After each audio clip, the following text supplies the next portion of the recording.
De Terror presenta una historia de traileros. Esto que estoy por contarte, me ocurrió en uno de mis tantos viajes por carretera. Soy trailero y prácticamente así es como me gano la vida. Anteriormente este trabajo dejaba muy buenas ganancias, pero con el tiempo cada vez somos más, y por lo tanto la demanda es menor. Ahora tengo que pasar más tiempo en carretera que con mi familia y eso me afectaba. Fue hasta la muerte de mi hija que dejé todo a un lado. Ella tuvo hace algunos años un accidente de tránsito, perdió la vida junto a sus amigos, jamás pude recuperarme, descuidé a mi esposa y unos meses después ella también se fue. Para ser honesto, eso nunca me importó. Cuando ocurrió el accidente yo estaba lejos, para cuando llegué mi hija ya había sido sepultada. Creo que eso hasta cierto punto fue mejor. El último recuerdo que tengo de ella es cuando estaba viva.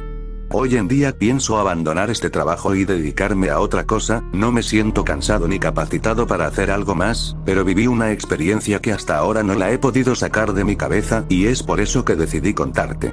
Hace unas semanas, me encontraba transitando por carretera, eran pasadas de la 1 de la mañana, fue entonces que a mitad de la nada vi un hombre caminando a las orillas alzando su mano en señal de ride. Al verlo quise detenerme para ayudarlo, pero la situación era muy extraña, no había absolutamente nada a kilómetros.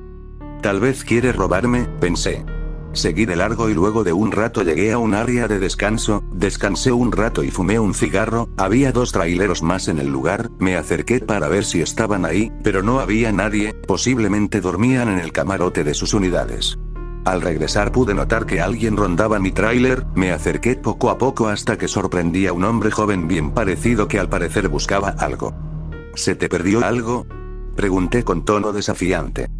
No, te estaba buscando, respondió. Era el mismo hombre que había visto a mitad de carretera en medio de la nada. ¿Cómo me alcanzaste?, pregunté. Corriendo, respondió el hombre con una sonrisa en su rostro. Ni siquiera sudaste. El hombre se limitó a sonreír, posteriormente sacó una cigarrera de su chamarra y me ofreció un cigarro, a lo cual no pude negarme. Pensé que si tenía alguna mala intención, ya habría hecho algo contra mí. Por mi parte, siempre llevaba mi navaja conmigo, me sentía tranquilo y seguro, ese hombre no se veía peligroso. Antes de continuar quiero invitarlos a dejar su like y suscribirse a este bonito canal para que no se pierdan ningún vídeo.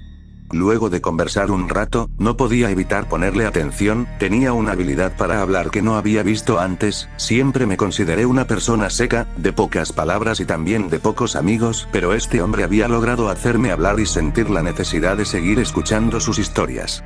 Fumamos otro cigarro y me ofrecí por cuenta propia a llevarlo. Me agradeció. Ya está muy cerca el pueblo al que voy, me dijo.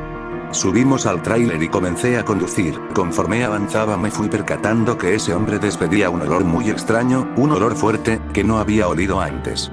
Luego de avanzar un par de kilómetros, sus preguntas comenzaron a tornarse algo extrañas. En un principio supuse que no nos conocíamos, no era imprudencia, solo ignoraba mi pasado y mi vida. ¿Cómo está tu hija?, preguntó. Bien, todo está bien con ella, respondí firme y tajante. Por varios minutos no dijo absolutamente nada, solo miraba por la ventana y en ciertas ocasiones se burlaba de algo. Eso comenzó a desesperarme un poco, hacía esa risa discreta, como si no quisiera que yo me enterase de aquello que le causaba gracia. ¿Tu esposa está bien? Sí, está bien donde sea menos aquí, respondí luego de una risa burlona. Aquel hombre hizo lo propio y siguió mirando hacia afuera, pero luego de un rato de silencio me hizo otra pregunta que me desconcertó. ¿La extrañas?, preguntó.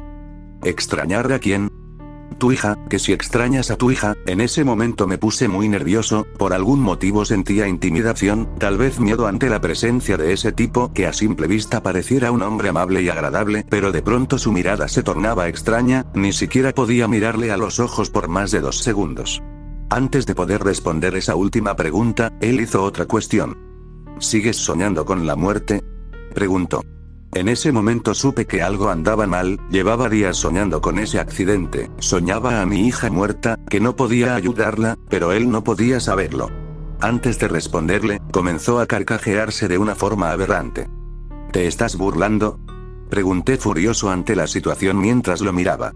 Aquel hombre solo seguía carcajeándose. Fue entonces que retorné mi vista a la carretera y juraría que vi la silueta de una mujer ahí enfrente. También podría jurar que era mi hija. Frené de golpe casi perdiendo el control de la unidad, pero no me importaba, bajé rápidamente pero no había nada, incluso me asomé por debajo del tráiler pero no, todo había sido producto de mi imaginación. Abordé una vez más a la unidad, ese hombre seguía ahí sentado mirando al frente. ¿La viste?, pregunté, pero no respondió. Encendí el vehículo y de nuevo arranqué, avanzamos algunos metros cuando de nuevo comenzó a burlarse, pero esta vez no era exagerado como en la ocasión anterior, esta vez solo gemía, como si se aguantase la risa. Quise voltear a verlo, pero con el rabillo del ojo pude ver la forma de su rostro, parecía que se había deformado, su cabeza era más grande que antes, parecía tener cabello rizado y alborotado exageradamente y ese sonido de intento de risa, ya no era el mismo, había cambiado a un tono más grave. ¿Quién eres? ¿Qué quieres?, pregunté sin atreverme a voltear a mirarlo. Comenzó a hablar en un idioma que yo no entendía, parecía que solo balbuceaba, como si rezara en voz baja, yo por mi parte comencé a gritarle que me dejara en paz, estaba aterrado. ¿Quieres ver a tu hija?, preguntó mientras comenzaba a carcajearse. Podía sentir su saliva cayendo en mi cara, si eso era lo que emanaba de su boca cuando se burlaba. Luego de esto vi que realizó un movimiento, se agachó un poco hacia la parte de abajo, yo tenía algunas botellas de vidrio en el suelo, miré levemente para ver lo que estaba haciendo, lo que hizo que el miedo me invadiera completamente. La forma de sus pies, no tenía ropa, eso no tenía ningún sentido, el tono de su piel era marrón, muy oscuro, sus pies eran exageradamente grandes, las uñas eran verdosas y largas, quebradizas, posiblemente de ahí venía ese olor repugnante. Se levantó de golpe con una de las botellas en su mano y vi de nueva cuenta con el rabillo del ojo cómo la llevó a su boca, arrancó la mitad de la botella con una mordida y comenzó a masticar para posteriormente tragar el vidrio. Frené lentamente hasta quedar en alto total, esa cosa me estaba mirando fijamente y podía ver que la expresión en su rostro no era una risa, era algo más siniestro. Al paso de unos segundos escuché cómo abrió la puerta y por su propia cuenta descendió, apenas bajó y cerró la puerta, pero eso lejos de alegrarme hizo que el pánico se incrementara cuando me di cuenta que a pesar de que había bajado del tráiler, su rostro seguía a la altura de la ventana, era como si hubiese crecido de la nada. No tardó en dar la media vuelta y caminar hacia la oscuridad, saliendo del camino, me quedé varios minutos ahí, estaba asustado, no sabía cómo reaccionar ante lo que había vivido, tomé la otra mitad de la botella, seguía sin explicarme cómo lo hizo. Ya pasaron varias semanas de esto, ya estoy en busca de otro trabajo, solo espero olvidar esto lo más pronto posible y también quisiera saber si alguien coincidió con una experiencia parecida a lo que ya te conté.